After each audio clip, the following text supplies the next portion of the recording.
Are you out of your mind? That was Brenda. She was currently standing exactly 1/2 inch from my property line, wearing a tennis skirt that cost more than my first car, furiously pointing that aforementioned bedazzled iPhone like she was calling in an airstrike. "I'm calling the city! I'm calling the police! I'm calling my lawyer!" she shrieked, her voice echoing off the pristine, sun-baked stucco of our Scottsdale, Arizona subdivision. I wiped the sweat off my forehead with the back of my leather work glove, leaned my weight against my shovel, and gave her a wide, entirely genuine smile. The Arizona sun was absolutely cooking my neck, but I was having a great time. "Brenda, it's Tuesday," I said, keeping my voice at that perfect, calm register that always makes angry people infinitely angrier. "You've already called the city. Twice, I believe. Do you want a water bottle while we wait for the cops to get here? Heatstroke is a real killer this time of year." "Don't you patronize me," she snapped, jabbing her manicured finger toward the patch of overturned dirt I was currently standing in. "Look at this.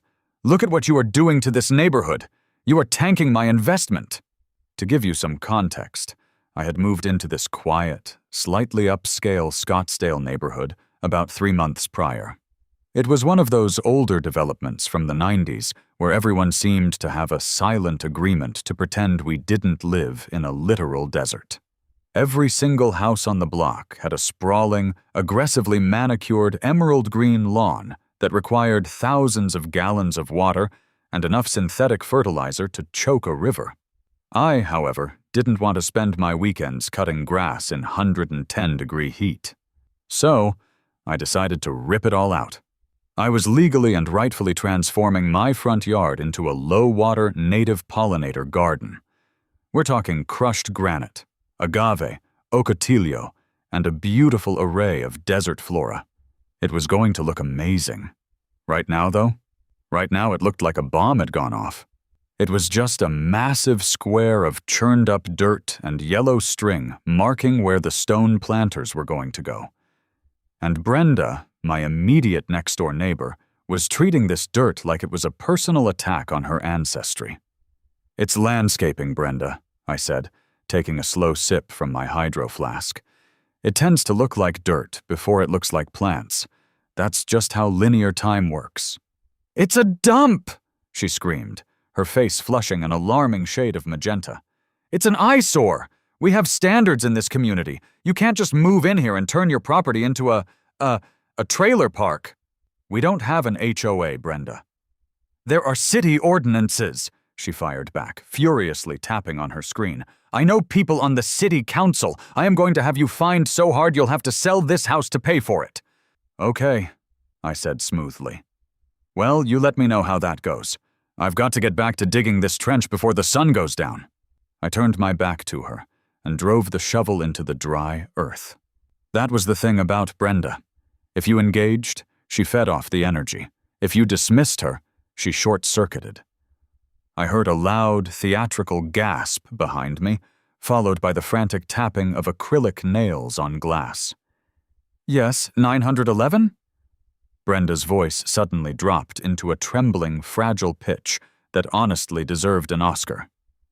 "Yes, I need officers at my house immediately. My neighbor is acting erratically and destroying property. He's operating some kind of commercial dump and he's being very threatening. Yes, I'm terrified. Please hurry." I stopped shoveling. I turned around and stared at her. She lowered the phone and gave me a smug, triumphant smirk. "They're on their way," she said, crossing her arms. "You should probably put the shovel down before they get here. They don't take kindly to armed and aggressive individuals." I just shook my head, laughed softly, and walked over to my garage. I pulled out a folding lawn chair, popped it open right in the middle of my dirt yard, sat down, and cracked open a fresh bottle of water. "What are you doing?" she demanded. "Waiting," I said. "Like you said, they're on their way. Might as well be comfortable." We sat in silence for about 15 minutes. Well, I sat. Brenda paced the edge of her violently green lawn like a caged leopard, periodically glaring at me and muttering under her breath. Her lawn really was something else. It looked like fake turf. But it was real. It was so thick and green it almost looked radioactive. The contrast between my barren dirt patch and her glowing green carpet was stark. I'll give her that. But I knew the law. I knew my property rights, and I knew how to handle local law enforcement. Finally, a white Scottsdale Police Department SUV rolled slowly down the street, its tires crunching slightly as it pulled up to the curb in front of our houses. 2 officers stepped out. They looked young, profusely sweaty, and immediately annoyed to be standing in the afternoon sun. Before they had even closed their car doors, Brenda was on them. "Officers! Oh, thank God you're here!" she wailed, rushing toward them with her hands clasped together. "He's completely lost his mind. He's destroying the neighborhood. He's bringing in commercial waste, and when I asked him politely to stop, he became incredibly hostile." The lead officer, a tall guy with a buzz cut and a name tag that read Miller, held up a hand. "Okay, ma'am, let's take a breath. What exactly is the emergency?" "Look at it!" she shrieked, pointing at my yard. "He is running an illegal dumping operation. There are no permits. It's a biohazard, and he threatened me with a shovel." Officer Miller and his partner turned their gaze toward me. I was still sitting in my lawn chair in the middle of the dirt, holding my water bottle. I gave them a polite, friendly wave. I didn't stand up. I didn't rush over to defend myself. I just smiled. Miller sighed, a deep, heavy sound that communicated volumes about how his shift was going. He tapped his partner on the shoulder, and they walked over to my property line, stopping right where my dirt met Brenda's grass. "Afternoon, gentlemen," I said, finally standing up and walking over. I kept my hands out of my pockets, relaxed and visible. "Hot one today." "Yes, sir, it is," Miller said, his eyes scanning my yard. "We got a call about a disturbance. Your neighbor here is claiming you're operating an unpermitted dump and acting aggressively. Want to tell us what's going on?" "Absolutely," I said, keeping my tone conversational and utterly respectful. "I'm putting in a native desert landscape. Xeriscaping. Ripped out the grass yesterday, waiting on the stone delivery tomorrow. As for the shovel, I was digging a trench for the irrigation drip line when she started yelling at me over the property line." "He's lying!" Brenda yelled from a few feet away. "He doesn't have permits for this. You can't just tear up a lawn in a residential zone. Arrest him!" The second officer, a shorter guy with sunglasses, looked at Brenda. "Ma'am, please step back and let us conduct our investigation." He turned back to me. "Sir, she is correct about one thing. Any major landscaping overhaul in this municipality that alters drainage or uses heavy machinery does require a city permit.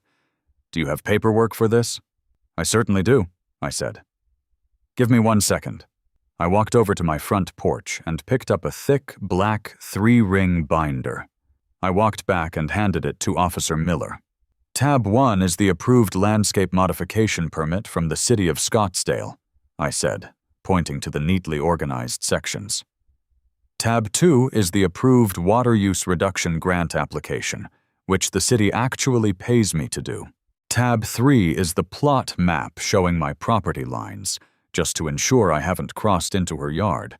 And Tab 4 is the municipal code stating that front yard grass is not required as long as the yard is maintained free of noxious weeds.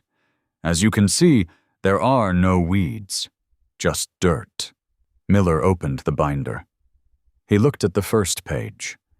Then he looked at the second page. He flipped to the municipal code.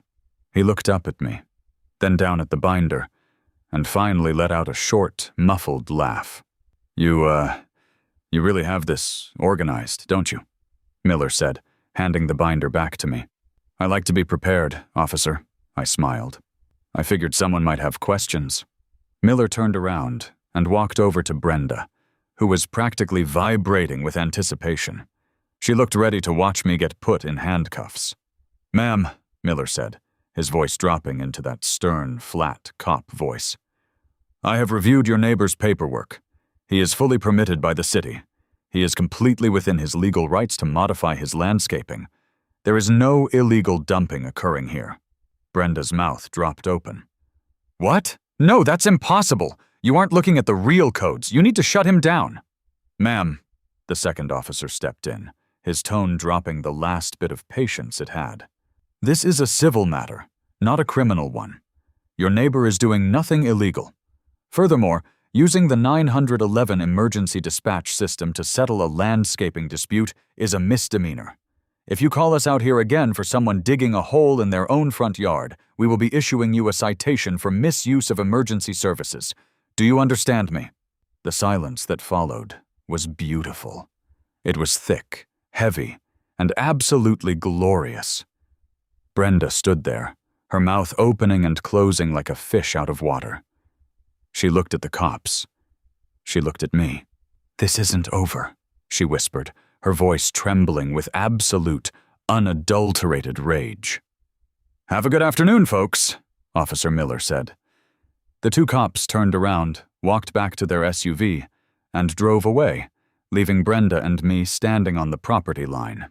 I took another sip of my water. Well, Brenda, that was fun. I'm going to get back to my hole now. She didn't say a word.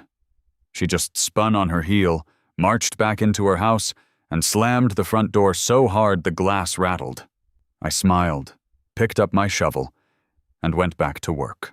She had declared war. That was perfectly fine with me. She was playing with emotion, and I was playing with the rulebook. And if there's one thing I've learned, it's that when you weaponize the rules, you don't just win. You leave a crater. Honestly, I thought the cops would have humbled her. I mean, usually, when an armed police officer directly threatens you with a misdemeanor citation for wasting municipal resources, a normal person takes a step back and evaluates their life choices. But I guess Brenda wasn't burdened by normal human self-awareness. To her, the police were just customer service representatives who had failed to honor her coupon, and she was determined to speak to the manager of my property rights. Things stayed relatively quiet for exactly 48 hours. Then, Thursday morning rolled around, bringing with it the arrival of Desert Shield landscaping and concrete. At 6:15 a.m., a massive diesel-gurgling flatbed truck backed into my driveway, carrying a skid steer, a pallet of steel rebar, and about 6 tons of foundational gravel. The air brakes hissed, the reverse alarm beeped loud enough to wake the dead, and the heavy thud of the steel ramps dropping onto the concrete was, literally, music to my ears. Out of the cab stepped Mike. Mike was the lead contractor, and he looked exactly like a guy who has been pouring concrete in the Arizona sun for 3 decades. He was built like a cinder block, had a mustache that defied gravity, and was wearing a high-vis shirt that had faded to a pale, dusty yellow. I had hired Mike specifically because when I called him for a quote and mentioned I had a difficult neighbor, he just laughed for a solid 30 seconds and said, "Buddy, I pave driveways in Paradise Valley. I eat difficult neighbors for breakfast." "Jack!" Mike barked over the idling diesel engine, tossing me a pair of leather gloves. "Beautiful morning to move some earth.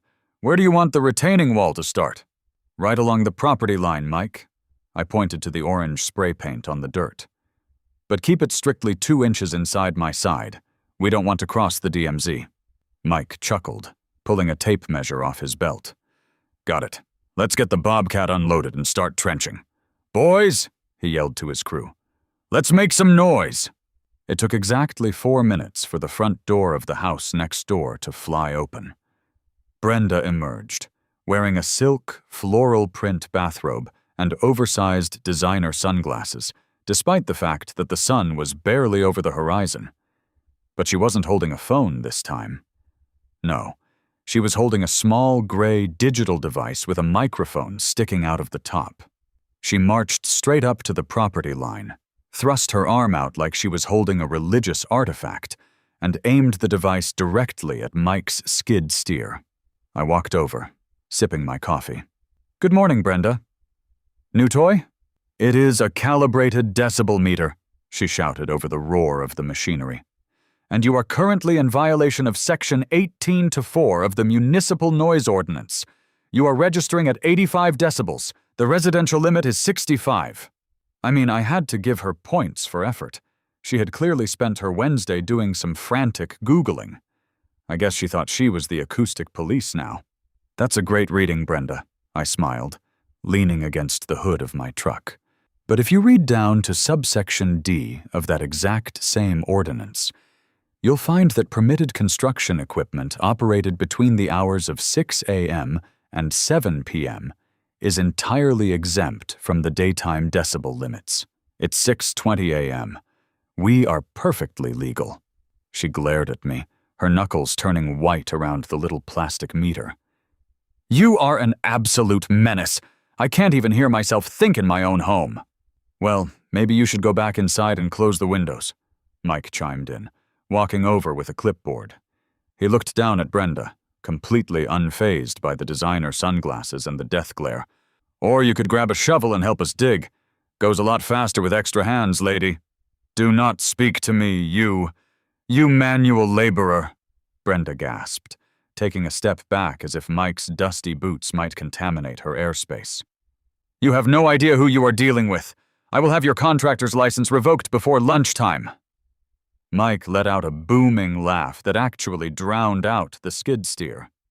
Lady, I've had angry billionaires threaten to bury me in the desert because their imported Italian marble was a shade too gray.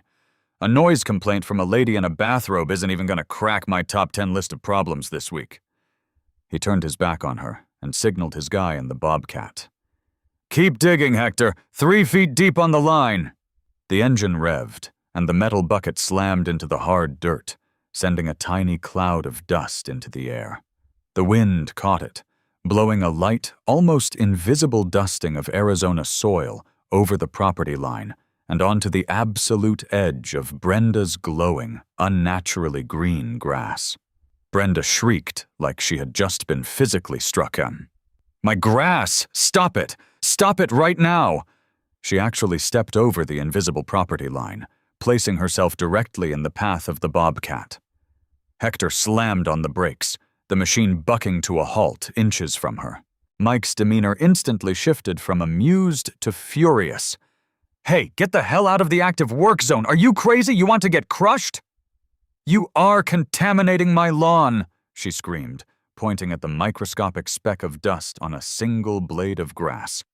Do you have any idea how much this turf costs? Do you know what it takes to maintain a Kentucky bluegrass hybrid in the middle of the Sonoran Desert? Because clearly you don't. She wheeled around, pointing a manicured finger directly at my chest. You're just doing this because you're cheap. You're putting in weeds and rocks because you're too poor to afford real landscaping.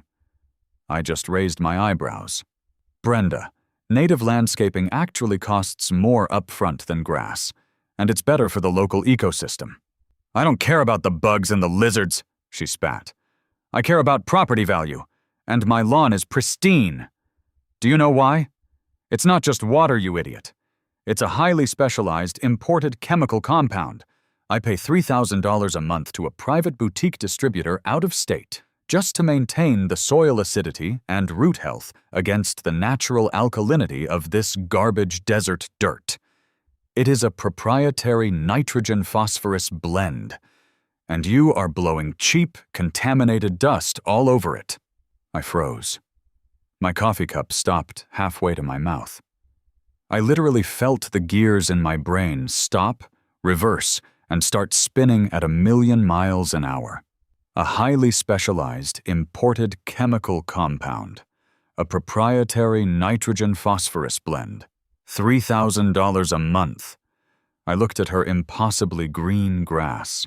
I had just assumed she was overwatering it and using standard Home Depot fertilizer. But a private, out-of-state distributor? An imported chemical blend to force an invasive species of grass to survive in an environment that actively wanted to kill it? I am a guy who reads municipal zoning codes for fun. I am a guy who knows exactly how local governments regulate environmental impact. And I knew for an absolute fact that Scottsdale, Arizona, like most desert cities, has incredibly strict, incredibly aggressive regulations regarding groundwater contamination, specifically regarding heavy phosphorus and synthetic agricultural runoff. An imported chemical blend, you say? I asked, keeping my voice dangerously soft. Yes, she gloated, mistaking my sudden focus for intimidation. Top of the line.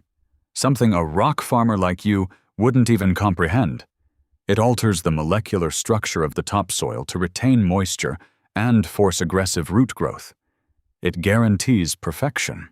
Wow, I said, a slow, genuine smile spreading across my face. That sounds incredibly potent. It is, she sneered. So keep your cheap dirt off my investment. Next time a single pebble crosses this property line, I'm calling my lawyers, and I am suing you for property damage and emotional distress. Enjoy your mud pit. She turned around, her robe billowing behind her, and marched back into her house, slamming the door. Mike walked up next to me, shaking his head. Man, I'm sorry. I can put up a temporary plastic dust screen along the trench if you want. Usually costs extra, but for that level of crazy, I'll throw it in for free, just to keep her off my back. Mike, I said, not taking my eyes off Brenda's glowing, toxic lawn. Don't worry about the dust screen. Just build the wall. You sure? She seems like the type to actually hire a lawyer over a speck of dirt. Oh, she won't be worrying about my dirt for much longer, I said, pulling out my phone and opening a new browser tab. Hey, Mike, quick question. Have you ever done any municipal work? Like dealing with the Arizona Department of Environmental Quality? Mike wiped his brow with a rag. ADQ? Yeah, a few times on some commercial lots. They're a nightmare, honestly. They treat soil contamination like a murder investigation. Why? I grinned, typing Scottsdale Municipal Groundwater Protection Ordinance into the search bar. Because, Mike, I think my neighbor just confessed to a federal environmental crime. I mean, I'm still low-key shocked that a glowing yellow highlighter line on a dusty 1957 plat map was all it took to completely dismantle someone's life, honestly. Like, you think you need high-powered lawyers for this stuff? But as we always say here on Sovereign Ruling, the most dangerous weapon is literally just some guy with too much free time and a library card, I guess. Let's see where the rabbit hole goes. Because, Mike, I think my neighbor just confessed to a federal environmental crime. Mike just stared at me. The rumbling idol of the bobcat behind us seemed to fade out as he processed what I had just said. He slowly took off his dusty hard hat, scratched the top of his head, and looked over at Brenda's violently green, synthetically perfect lawn. Jack, Mike said, his voice completely devoid of its usual booming humor. I pour concrete, I build walls, I don't mess with the EPA, and I definitely don't mess with the ADEQ. Are you absolutely sure about this? I'm not sure yet, I said, a massive grin spreading across my face. But I'm about to find out. You just keep building that wall, Mike. Keep the dust on our side, be as polite as humanly possible, and let me do some reading. You're a terrifying human being, you know that, Mike muttered, putting his hat back on. Hector, keep digging! But if that lady comes back out here, turn the machine off and just stare at her. Don't say a word. I walked back into my house, the adrenaline absolutely pumping through my veins. You have to understand something about Arizona. Out here in the desert, water isn't just a resource. Water is a religion. It is the single most heavily regulated, intensely guarded, legally volatile substance in the state. Back in 1980, the state passed the Groundwater Management Act, which basically gave the government draconian levels of authority to protect the underground aquifers. If you mess with the groundwater in a designated active management area, which Scottsdale is, you don't just get a slap on the wrist. You get the wrath of God brought down upon your property deed. Brenda had just bragged, out loud in front of a witness, that she was importing a specialized proprietary nitrogen-phosphorus compound to alter her soil's chemistry. Now, phosphorus is great for grass, but it is notoriously mobile in sandy desert soils, meaning it leaches directly down into the water table. Because of that, Most municipalities in the valley have strict bans on heavy agricultural-grade phosphorus in residential zones, but I couldn't just call the city and say, "My neighbor's grass is too green." I needed evidence. I needed the name of the chemical, and I needed to prove that her specific plot of land was vulnerable to runoff. I needed to do a trash run. Honestly, I'm not proud of this next part, but in the game of malicious compliance, you have to be willing to get your hands dirty. Literally. It was Thursday. Trash pickup in our neighborhood was Friday morning, which meant that by 8 p.m. that night, everyone's bins would be lined up on the curb. I waited until about 11:30 p.m. The neighborhood was dead silent. The only sound was the distant hum of central air conditioning units fighting a losing battle against the residual heat radiating off the asphalt. I dressed in dark clothes, which, looking back, was probably overkill and definitely made me look like a low-rent burglar, but it felt right at the time. I slipped out my front door and crept along the sidewalk. The streetlights cast long, dramatic shadows. I made it to Brenda's driveway. Her two massive city-issued bins were sitting neatly by the curb. The black one for trash, the blue one for recycling. I popped the lid of the recycling bin. Nothing but empty alkaline water bottles and crushed cardboard boxes from some high-end luxury clothing brand. I moved to the black trash bin. I opened the lid and got hit with a smell that I can only describe as a mixture of rotting cantaloupe and bleach. I pulled out my phone, using the screen to illuminate the inside. There were a few standard white kitchen bags, but underneath them, shoved aggressively into the corner, was a heavy-duty, industrial-grade white plastic jug. I reached in, holding my breath, and praying there weren't any black widows in there, and carefully pulled the jug out. It was empty, but the label was perfectly intact. The branding was aggressive, featuring a picture of a mutated-looking blade of grass flexing its root. Terramax Pro Turf, 9,000. Industrial-grade soil modifier. Warning: for commercial agricultural use only, not for residential sale. I felt a shiver of pure, unfiltered joy run down my spine. I snapped about 6 clear, well-lit photos of the label, making sure to get a clear shot of the ingredients list. Active ingredients: 40% soluble potash, 25% synthetic phosphorus acid, 10% ammonium nitrate, and heavy synthetic phosphorus. She wasn't just fertilizing her lawn, she was basically carpet bombing the local ecosystem with banned agricultural chemicals to force her vanity lawn to survive.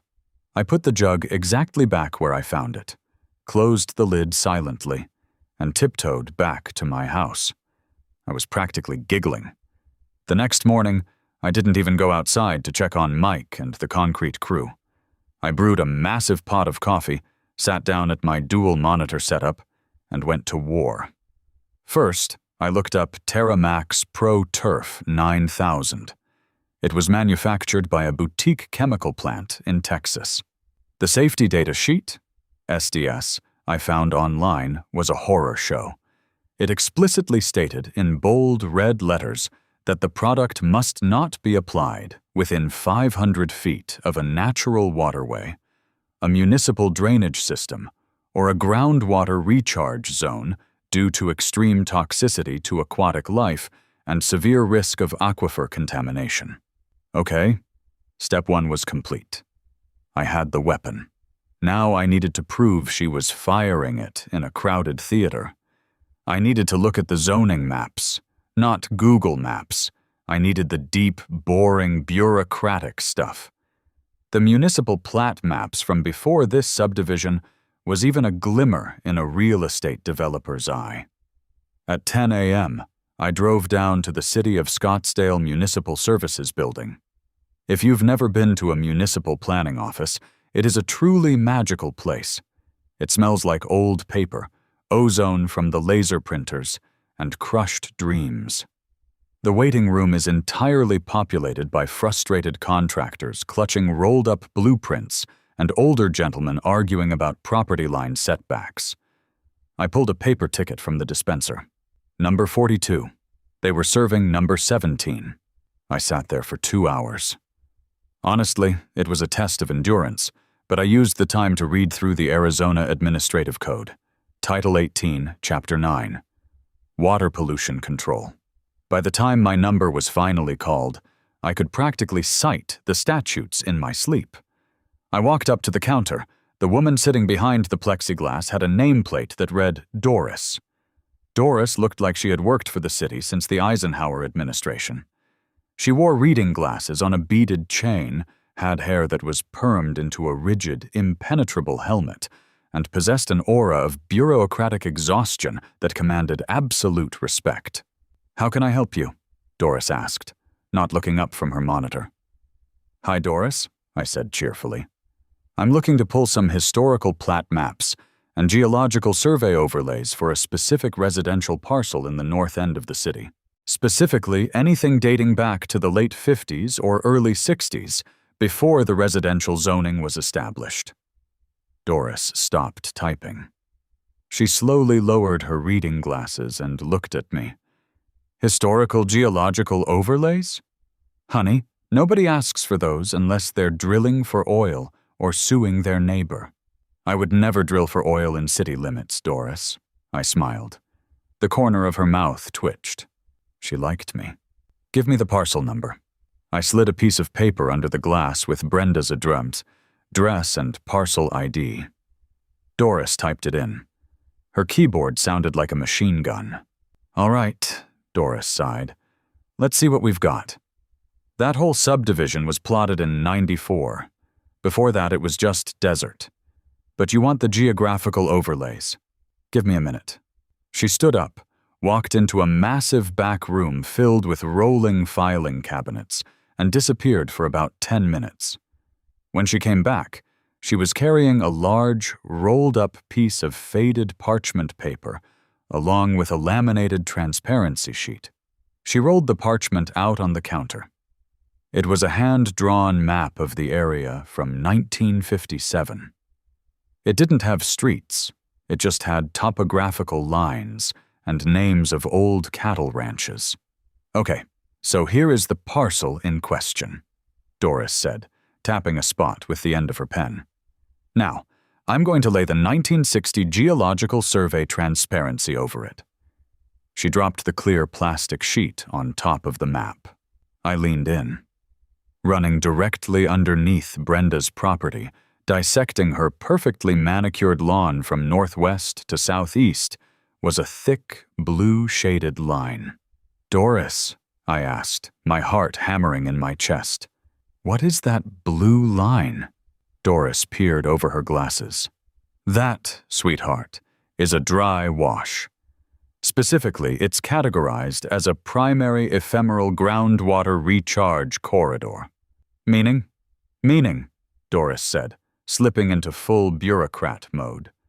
"When it rains in the McDowell Mountains, the water flows down through these underground, porous gravel beds and dumps directly into the city's primary drinking aquifer.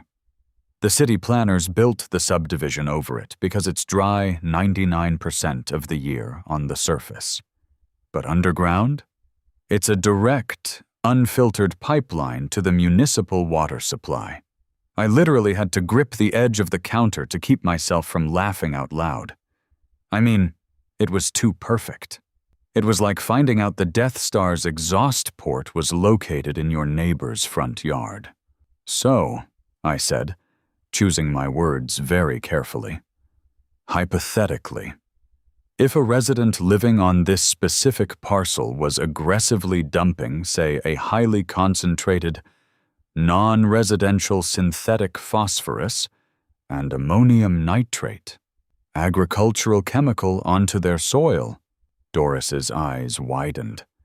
The bored city clerk vanished, replaced instantly by a horrified municipal employee.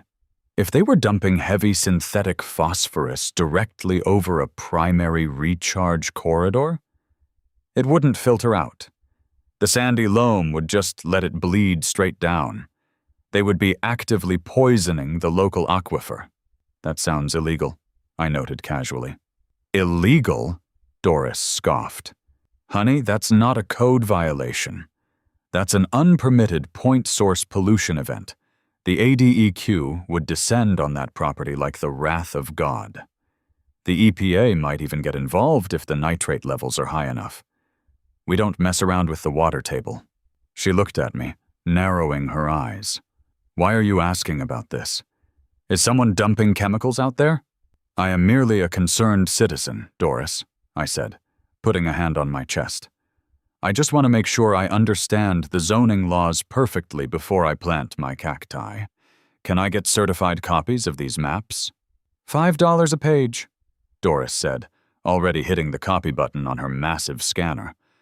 I walked out of the municipal building feeling like I was floating. I had the motive, I had the weapon, and thanks to Doris and a map from 1957, I had the catastrophic environmental impact. Brenda didn't just have an annoying lawn. Brenda was maintaining a toxic waste site sitting on top of the city's drinking water. I drove home, parked in my driveway, and got out of my truck. Mike and his crew were making great progress. The trench was dug, the rebar was laid, and they were preparing to pour the concrete footing for my privacy wall. The yard looked like a construction zone, but an organized one. As I walked up the driveway, I heard the familiar, shrill voice. You! I turned. Brenda was standing on her driveway, holding a garden hose with a specialized, commercial-grade spray nozzle attached to it. She was in the middle of watering her lawn, dousing the grass in a thick, frothy, slightly yellowish liquid. I saw you leave for 3 hours, she yelled, marching toward the property line. While you were gone, these animals you hired played loud music, mariachi music. It disrupted my entire morning meditation. I looked at Mike. Mike just shrugged, grinning under his mustache. Brenda, I said, walking slowly toward her. I didn't smile. I didn't use my sarcastic, polite voice. I just looked at her, dead in the eyes. What are you spraying on the lawn right now, Brenda? I asked quietly. She blinked, momentarily thrown off by my change in tone. She puffed up her chest. I told you. It's my specialized treatment. Not that it's any of your business, you rock farming peasant. Now I am warning you, if I hear that music again, I am calling the police back out here. I wouldn't worry about the music, Brenda, I said, my voice completely flat. I'd worry about the soil. Excuse me? You're standing on a primary ephemeral groundwater recharge corridor, I said, reciting the terms with perfect diction. And you are currently applying TerraMax Pro Turf 9000, an industrial agricultural modifier containing 25% synthetic phosphorus acid. Are you aware that under Arizona Administrative Code Title 18, applying that chemical over a recharge corridor is a strict liability environmental offense? Brenda froze. The frothy yellow liquid kept spraying out of her hose, pooling around her expensive tennis shoes. What are you talking about? She stammered. Her arrogant sneer faltered, replaced by a flicker of genuine confusion. You're making words up. I'm really not, I said, pulling the certified copies of the municipal maps out of my folder and holding them up. This is a 1960 geological survey. The blue line is the aquifer pipeline. It runs right under your feet. And the state of Arizona is notoriously humorless about rich people poisoning their drinking water so their grass can look pretty. You're insane, she shrieked, suddenly turning the hose off. You're a stalker. How do you know what fertilizer I use? I'm a concerned neighbor, I corrected her. And as a concerned neighbor, I feel it is my civic duty to report suspected point source pollution to the Arizona Department of Environmental Quality. Enjoy your afternoon, Brenda. I turned my back on her and walked into my house. I didn't even take off my shoes. I went straight to my office, sat down at my computer, and opened a new document. It was time to draft the ultimate weapon of malicious compliance: the Citizen Environmental Concern Report. Now, when you write a report to a government agency, you cannot sound angry. You cannot sound vindictive. If you sound like an angry neighbor settling a petty dispute, they will throw your complaint in the trash. You have to sound like a deeply concerned, slightly frightened, hyper-competent citizen who is terrified for the public good. I cracked my knuckles. The keyboard started clacking. To the Enforcement Division of the Arizona Department of Environmental Quality and the Scottsdale Water Resources Department, I am writing to urgently report a suspected severe violation of groundwater protection statutes, ARS 49 to 241, occurring at Brenda's exact address. It has recently come to my attention, through a direct verbal admission from the property owner and subsequent visual confirmation of the chemical packaging, that the owner is regularly and aggressively applying an industrial-grade agricultural soil modifier known as Terra Max Pro Turf 9000 to their residential lawn. As your department is well aware, this specific chemical contains 25% synthetic phosphorus acid and 10% ammonium nitrate, and its safety data sheet strictly prohibits its use within 500 feet of a groundwater recharge zone. According to the City of Scottsdale Historical Geological Plat Maps, parcel ID attached, this specific property sits directly atop a primary ephemeral groundwater recharge corridor. The property owner is applying this chemical in heavily concentrated liquid form on a weekly basis. Given the extreme porosity of the sandy loam on this parcel, I have grave concerns that these restricted, toxic agricultural compounds are currently leaching directly into the municipal drinking aquifer. I am requesting an immediate environmental soil test of the parcel to prevent further catastrophic contamination of the city's water supply.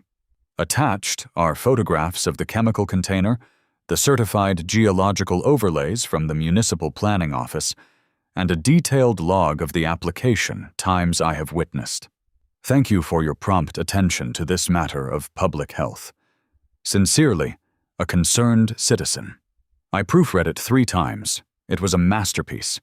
It was cold, it was factual, and it utilized the exact bureaucratic trigger words: severe violation, catastrophic contamination, public health, that force a government agency to legally initiate an investigation. They couldn't ignore it, even if they wanted to. By citing the specific statutes and providing the geological maps, I had basically done their entire preliminary investigation for them. I saved the document as a PDF, attached the photos of the Terra Max jug I took during my midnight trash run, and attached the scans of Doris's maps. I found the direct reporting email for the ADQ Enforcement Division and the City Water Authority. I put them both in the To field. I paused, my finger hovering over the mouse button. I looked out my office window. Brenda was still standing in her driveway, staring at my house, frantically typing on her bedazzled iPhone. She was probably texting her HOA friends, the HOA that we didn't even belong to, complaining about the madman next door. She had started this. She had called the police on me for digging a hole in my own yard. She had mocked me, insulted the crew, and threatened my livelihood. I clicked send. The email whooshed away into the digital ether. The trap was set. Now the waiting game began. When you deal with the government, things usually move at the speed of a tectonic plate. Bureaucracy is slow. It takes weeks, sometimes months, for a complaint to filter through the system, get assigned to an inspector, and generate an action plan. I assumed I had a few weeks of peace. Mike and his crew finished pouring the concrete footing that Friday. Over the weekend, the cinder block wall went up. It looked beautiful. It was a solid 6-foot-tall barrier of pristine masonry that perfectly blocked my view of Brenda's toxic lawn. I spent my weekend hauling crushed granite and planting my agaves. I was happy. I was at peace. I didn't see Brenda all weekend. I assumed she was inside, seething, maybe ordering more illegal chemicals off the dark web for her grass. But I had underestimated one crucial detail. I had underestimated just how aggressively the state of Arizona responds to the phrase, drinking aquifer contamination. Tuesday morning. Exactly 1 week after Brenda had called the cops on me. I was in the front yard, adjusting the drip line on a newly planted ocotillo cactus. The sun was just starting to bake the pavement. The neighborhood was quiet. Suddenly, I heard the heavy, low hum of a large diesel engine. I looked down the street. It wasn't a police cruiser. It was a massive, pristine white utility truck. On the side of the door, in bold, authoritative green lettering, was the seal of the state of Arizona. Below it read, Department of Environmental Quality, Groundwater Protection Unit. And following directly behind it was a second truck, a smaller pickup bearing the logo of the City of Scottsdale Water Management Authority. I stood up, wiping the dirt off my knees. My heart started beating like a drum. Oh my God, I thought. They actually came. The two trucks didn't just pull up to the curb. They parked aggressively, blocking Brenda's driveway completely. Amber hazard lights started flashing, illuminating the manicured trees and the perfect glowing green grass. 4 people stepped out of the vehicles. They weren't cops. They were worse. They were government scientists. 2 of them were wearing high-visibility vests and carrying clipboards. The other 2 were carrying heavy steel pelican cases and long metallic soil core probes that looked like high-tech spears. They looked incredibly serious. They looked like they were here to dismantle a bomb. They walked in unison directly onto Brenda's lawn. I slowly walked over to my new concrete privacy wall, leaned my elbows on the top of it, and rested my chin in my hands. I had front-row tickets to the greatest show on earth. The lead inspector, a woman with a tight ponytail and a face that suggested she hadn't smiled since 2012, marched up to Brenda's front porch and rang the doorbell. She didn't press it once. She held her finger on it.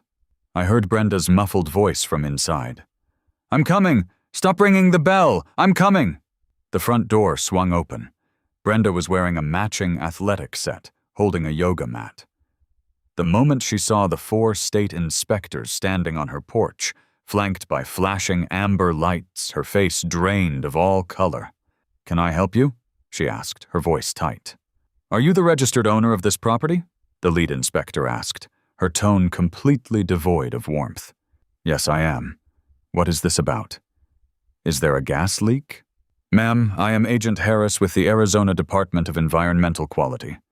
We are here executing a municipal health inspection regarding a Class A hazardous materials complaint filed against this property." "A what?" Brenda gasped, taking a step back. "Hazardous materials? That's ridiculous. This is a private residence." Agent Harris didn't blink. She looked down at her clipboard. "Ma'am, we have received a detailed report, supported by photographic evidence, that you are actively applying TerraMax Pro Turf 9,000 to this parcel. Is this correct?" Brenda's eyes darted left and right. She suddenly looked over at my wall. She saw my eyes peeking over the concrete, her face contorted in absolute fury. "He did this!" she screamed, pointing a trembling finger at me. "That psychopath next door! He's been harassing me! He's a liar!" "Ma'am," Agent Harris barked, stepping directly into Brenda's line of sight, forcing Brenda to look at her. "I don't care about your neighbor disputes. I am asking you a direct question under penalty of state law. Have you or have you not been applying TerraMax 9,000 to this soil?" Brenda crossed her arms defensively. "It's a specialized fertilizer. My landscaper recommended it. It keeps the grass healthy." The 4 inspectors exchanged a look. It was the kind of look doctors give each other when the patient is definitely going to die.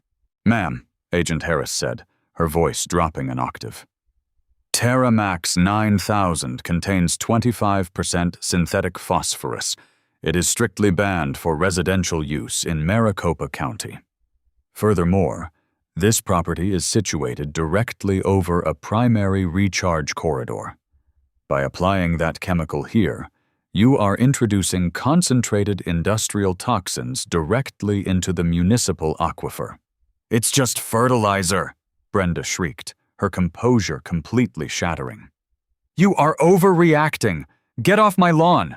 I want you off my property right now. I am calling my lawyer. Agent Harris sighed, reached into her clipboard, and pulled out a laminated piece of paper. She handed it to Brenda. This is an emergency administrative warrant granted by a municipal judge at 7 a.m. this morning, Harris stated coldly. We do not need your permission to be here. We are conducting deep core soil testing immediately. If you attempt to interfere with my technicians, I will have Scottsdale PD down here in 3 minutes to arrest you for obstruction of an environmental investigation. Do you understand me? Brenda took the paper. Her hands were shaking so violently the laminate rattled. She looked at the warrant, looked at the amber lights, and finally looked at the 2 technicians who had already driven a 4-foot steel probe directly into the center of her pristine, perfect, expensive Kentucky bluegrass. She let out a sound that was half sob, half scream. You're ruining my grass, she cried. Ma'am, Harris said, stepping past her and pointing to the driveway. I strongly suggest you step inside and close your doors. We are going to be here a while. I watched from over the wall as Brenda retreated into her house, slamming the door. I could see her through the front window, pacing frantically with her phone to her ear.